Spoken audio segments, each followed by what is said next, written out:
Hey From fans, welcome back to our favorite TV series From. Sunday just went by, which means new episodes, new theories. John Griffin's work has all of us pretty much questioning everything and every character that we see. So without further ado, let's get down to business. Before we get into our explanation, we have a very small request. If you like our content, please support us by subscribing to our channel. This is a small click for you, but for us, it means a lot. Thank you. Let's begin.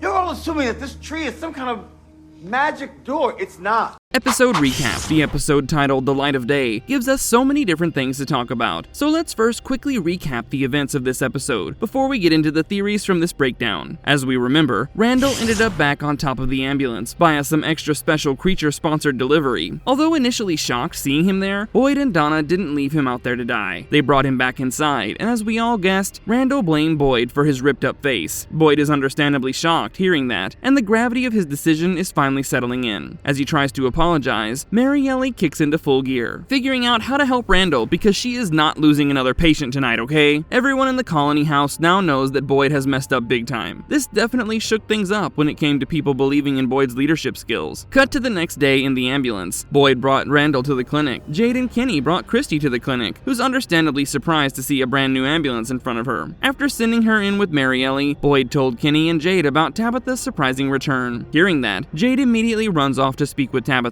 while Kenny and Boyd are left together. Back at the colony house, Henry searches for fresh clothes. We know how colony house rolls. Donna manages to hook him up with some fresh fits after he admits that he would have worn better clothes that day had he known he would be meeting Victor. Speaking of Victor, he and Sarah march back to the colony house for some supplies. Jasper, the ventriloquist doll that, according to Victor, would solve all the problems, is in the tunnels down below, and Victor insists that they need some stuff before they go venturing to ensure they don't end up lost. Sarah and Victor enter the colony house, seeing Tilly scrubbing the floor, which understandably stops them dead in their tracks. Victor immediately clocks in on the fact that someone died, and when his fears are confirmed, Victor seems to be more determined than ever to go to the tunnels to find Jasper. But before he could go to his room, he was intercepted by Donna, who informed Victor of Henry's arrival. Hearing that, Victor is shocked. Unable to explain himself, he immediately runs out of the colony house, surprising Sarah, who had been waiting outside for him, avoiding the prying and judgmental eyes of the colony house members. Julie asks her mother about her experience in the outside world, and as Tabitha explains the eeriness of the whole thing, Jade bursts in through the door. He wants to go to the bottle tree with Tabitha. Jim is not very cool with that because he just got his wife back and insists that there's nothing special about the tree. Turns out he actually went there and took down some of the bottles, but he only found pieces of paper with numbers written on them, which didn't seem very important to him. Jade, however, disagrees. Jade keeps begging Tabitha to go to the bottle tree with him instead of going to the town meeting because, let's be real, any meeting with more than 2 people is going to be useless. However, Tabitha seems pretty hell-bent on going there, and Jade is unable to dissuade her. Back at the clinic, Kenny confesses something absolutely terrifying to Boyd. On 2 occasions, Kenny had stayed back in that settlement in the forest, and each time there was something or someone walking around it. Now, Boyd doesn't think that it's an issue that deserves much thought right now while everything is amping up. He would much rather focus on getting all the vegetables back from the settlement and get everyone to calm down after Tabitha's return. Honestly, I do understand where Boyd is coming from, but let's be real. As audiences, I'm sure all of us were screaming "no" to the screen as Boyd brushed off Kenny's worries. As a change of topic, Kenny brings up Randall's condition. He wonders why Randall was kept alive, and Boyd believes that the creatures did it so that Randall would serve as a warning for the townsfolk at all times. While they talk this over, Marielle and Christy talk about Nikki's death. Christy is concerned that Marielle might take this loss heavily, as it would make her doubt her own abilities, but Marielle considers this concern to be just a vague way for Christy to worry about her own relapse. Before the argument between them escalates, Marielle hears Randall coming to his senses, groaning in pain. Boyd hears it too and rushes into the clinic, hoping to help Randall in whatever way he can. Marielle, however, makes the best call possible and asks Boyd to focus on the town meeting instead. Being here would just make things worse for Randall. This definitely affected Boyd, but he accepted it in stride. Back at Colony House, Henry steps inside Victor's room. Seeing his paintings and belongings, Henry wonders if he was even a good father, because he did stop looking for his family after years of waiting. He gave up on hope and accepted that his family was dead. Donna is understanding of Henry's emotions, but before he can talk more, Tilly drops by to let them know that it's time for the town meeting. So the meeting takes place at the diner, and everyone sits there waiting for Tabitha. Boyd tries to start things off on a positive note, trying to get everyone to calm down and be more cooperative, but he gets shut down pretty fast. Everyone makes it abundantly clear that Boyd is not the speaker they are here for. Thankfully, before things got worse, Tabitha showed up. Tabitha tells everyone about the bottle tree, the lighthouse, and everything that she experienced. However, the townsfolk are not very happy with Tabitha's explanation. While Tabitha gets cornered by practically everyone in town, Julie does not attend the town meeting. See, she actually snuck into the colony house after everyone had left and went upstairs to get the weed Ellis or Fatima has in their stash. As she was coming down the stairs, Elgin, who was also in the colony house, assumed she was an intruder and almost attacked her with an ash shovel. Luckily, before he bonks her on the head, he manages to stop himself. As he's excusing himself, Julie asks Elgin for some company, and Elgin agrees. Together they sit down and smoke while discussing about their respective traumas, hallucinations. While things were getting heated up in the diner, Victor and Sarah went to the car graveyard. Victor opens up to Sarah about his fears. He never drew pictures before he came to the town. All this time, he never drew pictures of his father because all Victor could draw was what he was seeing. Because of that, now he feels scared to see Henry, afraid that he's no longer the young boy Henry is hoping to see. Sarah tries to comfort him in her weird way, and as she does a pretty bad job at it, Victor calls her out. However, eventually Sarah manages to give Victor the comfort he desperately needs at the moment by pointing out that maybe Henry is just as scared as Victor is. Surprisingly enough, that does the trick. Victor actually calms down just enough to gather his bearings. As Julie and Elgin smoke up, Julie points out that the screaming that she keeps hearing in her head can only be stopped with some weed. Elgin asks her about her feelings regarding her mother's return. You know, the talk of the town. And what Julie says in return is very poignant. She says that by coming back after going out into the world, this place gave everyone the hope that they can someday leave this place. This would allow them to continue living here while suffering the horrible predicaments that keep getting thrown into their faces. If this sounds familiar, then you're right. Fake Abby too said the same thing to Boyd when he was about to destroy that music box. Back at the diner, Tabitha explains what she did while she was outside. The townsfolk, however, do not let her finish what she's saying. They all feel like Tabitha got the opportunity of a lifetime and she blew it. Not only did she not get help from the outsiders, she didn't even try to persuade others. Fatima insists that Tabitha could have done better. She keeps pointing out that Henry believed he and Tabitha should have simply gone to other people, persuading them. Both Henry and Acosta admit that when they first heard what Tabitha had to say, they all thought she was crazy, but Fatima refused to listen to anything they said for themselves. Frustrated, Tabitha ends up apologizing to everyone for not having all the answers. Boyd tries to redirect everyone's focus on the fact that someone did get out, which is a huge win for them, but all his words fall on deaf ears. Dale asks about the tree, and immediately every one of the townsfolk wants to go to the tree and go to the lighthouse. Boyd reminds everyone that the faraway trees are not that simple. The last time he stepped into one of those, he ended up in the underground chimney, where he received his plague with the bloodworms. But the townsfolk couldn't care less, especially Dale. Dale scoffs at Boyd and storms out. Tabitha storms home and talks about going to the tree. Jade is understandably happy about it, and Ethan too wants to help his mother with the magical tree. But Jim has no intention of letting either of them go. Before the couple starts fighting in front of their kids, they excuse themselves to another room and have a discussion. Tabitha points out that she's going to the tree and not through it, and he does not need to worry about it. Jim concedes to the whole thing as long as Tabitha does not let Ethan come with her. Tabitha agrees, and off Tabitha and Jade go to the trees. Outside the diner, after the pretty much failed town hall meeting, Boyd and Ellis get into an argument. Ellis wants to take some action, and Boyd asks Ellis to pick someone for him to send through the tree. Obviously, Ellis can't pick anyone, and Boyd points out to him that that is exactly why Boyd has not been super gung-ho about everything, because instead of storming in blindly, he hopes to get some answers. Boyd would much rather sit tight and not get anyone killed. Boyd storms off, leaving Ellis behind. Elgin and Julie go down into the basement of the colony house that Elgin stumbled across one day. There they find a trunk full of clothes which are peak 80s fashion. As they laugh about it and joke, Julie finds a Polaroid camera in the trunk, and the two start goofing around, which honestly is pretty refreshing. I'm glad that Julie's finally getting some downtime, you know? Now moving back to Boyd, he's in deep thought at the sheriff's office. Right then, Acosta shows up. She thanks Boyd for speaking up for her at the town meeting and offers Boyd a solution to quell the angry townsfolk. She suggests giving the people something else to focus on, so that they all feel like they're in control. However, this friendly thing that Acosta assumed they had going on is quickly shut down by Boyd. Boyd points out that Acosta killed someone the moment she entered the town, and on top of that, she left someone handcuffed to the back of the ambulance, which definitely made things significantly worse. Acosta tries to apologize, but Boyd dismisses her. Fatima, after having her outburst in the town meeting, goes to the greenhouse at Colony House to eat some rotten vegetables. Unbeknownst to her, Ellis was planning on speaking with her to comfort her after the meeting. Finally, Fatima tells Ellis about her rotten vegetables diet, and as you can guess, Ellis is shocked. Fatima voices her worries about the well-being of the baby. Henry, on the other hand, had left the diner to have a walk around town. He noticed the motel sign, contemplating where the motels were when Ethan showed up. They get to talking, and Henry learns a bit more about who his son has become. He learns that Victor has a hard time calling Ethan his friend, as everyone he cared about died in this town. And just as luck would have it, they come across Victor and Sarah, who are walking around the town. Their reunion is just as heartbreaking and happy as we thought it would be. Boyd, in his guilt-ridden mind, decides to go into Randall's bus, and Bacta meets him there. At the town meeting, Bacta refuses to have Boyd's back, but in the bus, she promises that from next time she would be there for him. She admits that Boyd reminds her of her sister, who always ended up doubting herself because she was trying to do right by everyone else's standards. Back at the bottle tree, Jade and Tabitha talk about the numbers found in the bottles. Jade thinks that they could be dates, but Tabitha doubts that. He tells Tabitha about his vision of the ghoulish kids when he goes into the tunnel to find the symbol. As he talks about his frustrations with the clues and chaos around them, Dale pulls up. With some snarky comments, Dale steps into the faraway tree, leaving Tabitha and Jade shocked. Boyd and Bacta were about to leave the bus when they heard shocked screams from the pool. Rushing there, they find Dale embedded into the pool wall. Boyd considers shooting Dale to ease his pain, but before he can pull the trigger, Dale passes away. This breaks Boyd, and he goes off on the townsfolk, pointing out the problems that their gung-ho approach has. And with that, the episode comes to an end. We have so many things to talk about this time, so let's get to it. You being here is just gonna make things worse.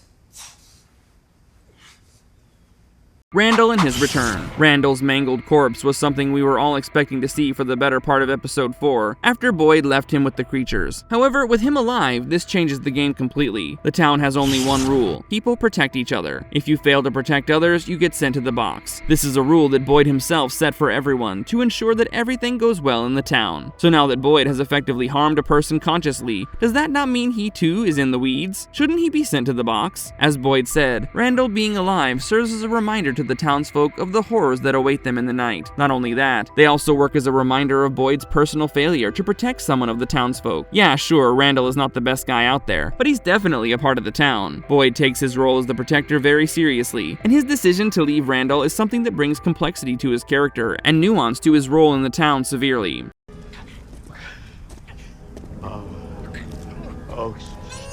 Dale and his surprising death. See, I did tell you guys in the episode predictions video that Dale would end up dying in the pool, and I was right. Although I didn't think that Dale would end up embedded in the wall of the pool, I thought he was going to fall like a rock onto the pool floor. But whatever happened, it makes sense to me. Miranda has always told Victor that the bottle tree is a special tree. She told him that it connects to the lighthouse, but as we saw, that's not true for everyone who steps inside it. So why did Dale end up in the pool and not in the lighthouse? I think the bottle tree specifically works for the chosen ones, who have to go save the children in the locked tower. If I had to guess, I think the bottle tree would actually let Jade pass through, as he too is related to saving the children, owing to the connection they seem to share with that symbol that Jade has been chasing after.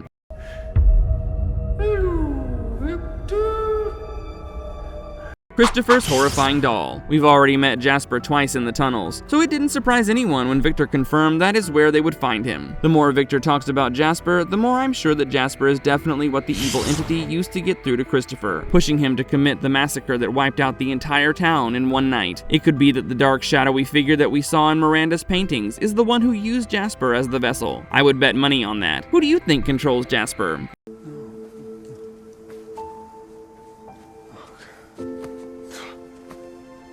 The much-awaited reunion. We never see Henry in Victor's paintings of his family. At first, I genuinely thought it was because Henry could have been abusive and Victor had a bad relationship with him. That would explain why Miranda was going away with just the kids, while Henry was at his office. Sounds like an escape plan to me. However, now that we've seen their reunion, I'm so glad I was wrong. Seeing Victor get a happy reunion with his father is something that genuinely warmed my heart. He deserved that peace of knowing that despite the years that have gone by, his father still loves and cherishes him. I'm so glad he got that. Although I do think that Henry's arrival in the town would take a much more sinister turn. We heard Julie say that the town feeds on hope, which is true. I think the entity, or the choosing system, whichever is at play here, chose Henry to come back to town because it wanted to exploit Victor more. If Henry is here, Victor would be more willing to suffer in hopes of finally getting back out in Camden and leading a normal life. I genuinely hope it does not come to this, because I just want to see Victor happy.